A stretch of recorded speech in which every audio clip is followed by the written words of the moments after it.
Welcome to Make It a Better Day. I'm Daniel, joined by my friend and co host Megan.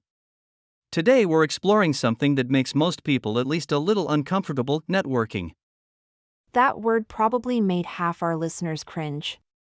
Just last week, someone asked me about my networking strategy, and I could feel my anxiety level rising.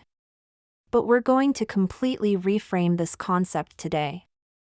We're diving into the art of connection, weaving networks of opportunity, and there's this transformative quote from Michelle Jenny: networking is not about just connecting people.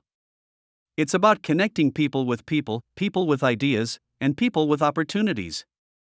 That quote hit me hard because it pinpoints exactly where most of us go wrong. Daniel, what's your worst networking experience? The one that made you realize something had to change? Chicago, 2023. Industry conference at the Marriott. Picture this: I'm standing in this massive ballroom, rehearsed elevator pitch ready, stack of business cards in hand. 3 hours later, I had 67 business cards and felt completely empty inside.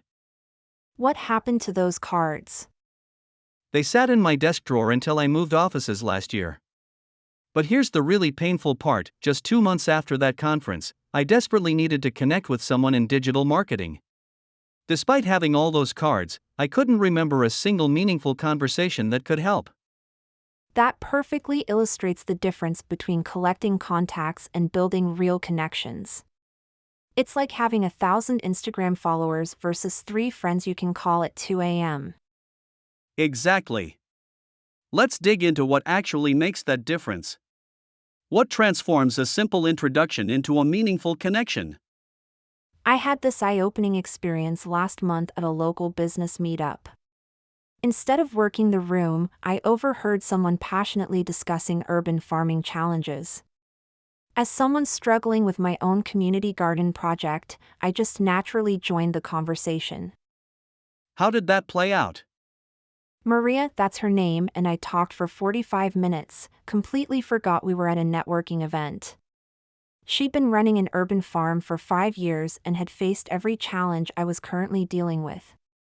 But here's what's interesting: we never exchanged business cards.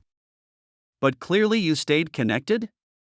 We met for coffee the next week, not to network, but to continue our conversation about sustainable urban agriculture.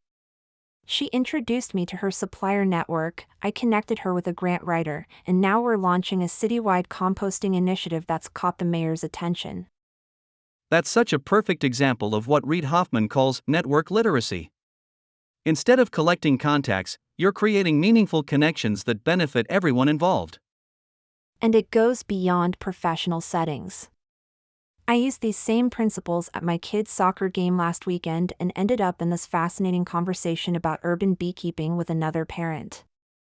This brings up something crucial. We often treat networking like it's this separate activity from our real lives, something we have to put on a suit and do at official events. But aren't the most powerful connections often made in unexpected places? Tell me about one of yours. Last year, I was volunteering at a food bank, just packing boxes. Started chatting with Helen about food waste and sustainability. Turns out she's a retired executive who mentors small business owners. We got talking about my struggle to scale my consultancy sustainably. Let me guess, she became your mentor? Better. She not only mentored me but introduced me to 3 former colleagues who became clients. But here's the thing: if I'd met Helen at a networking event, I probably would have given her my rehearsed pitch and moved on. Let's break this down for our listeners. What specific strategies can help transform these random encounters into meaningful connections? I've developed what I call the 3 questions rule. Instead of talking about myself, I ask 3 genuine questions about the other person's interests or challenges. Let me share specific examples. Please do. First question: what energizes you most about your current work? This gets people sharing what truly matters to them, not their job title. Second: what's been the most unexpected challenge or surprise in that journey? This opens up real conversation about shared experiences. Third: what kind of support or resources would be most helpful for you right now? That last question is powerful because it shifts the focus from what you might get to what you might give. Can you share a recent example of how this worked? At a conference last week, instead of my usual pitch, I asked someone what project they're most excited about. They're developing an AI tool for urban planning, completely outside my field. But through our conversation, we realized their biggest challenge was communicating technical concepts to non-technical stakeholders, exactly what I help clients with. So by not trying to network, you actually made a better connection. But I know some listeners might be thinking, this all sounds great, but where do I start? Let's break this down into really manageable steps. What's the smallest possible action someone could take today? First, audit your current network. Not counting family, who are the 5 people you've had the most meaningful professional interactions with in the past month? What made those interactions valuable? And look for the gaps. What perspectives or expertise are missing from your network? Not to fill quotas, but to enrich your understanding and opportunities for collaboration. Here's something counterintuitive: consider disconnecting. Unfollow those LinkedIn connections you've never interacted with. Focus your energy on nurturing fewer, deeper relationships. Let's give our listeners a specific challenge. Something concrete but manageable. Here it is: today, not tomorrow. Today, find one person whose work genuinely interests you. It could be someone you follow online or met briefly at a community event. Then what? Send them a specific, thoughtful message about why their work interests you.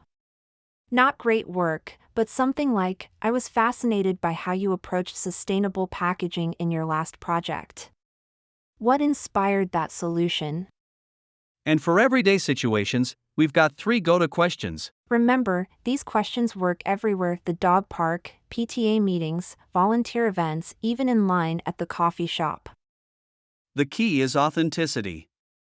You're not trying to build a network, you're trying to understand people and create genuine connections. And here's what often surprises people: when you reach out with authentic interest, people usually respond with real enthusiasm. We're all hungry for meaningful connection. Before we wrap up, let's reinforce the practical takeaways. And remember, every great collaboration, every innovative project, every positive change starts with a single authentic conversation. Thank you all for joining us today on Make It a Better Day. Visit our website for the article, video, and to join the discussion. We'd love to hear about the conversations that emerge from your meaningful questions.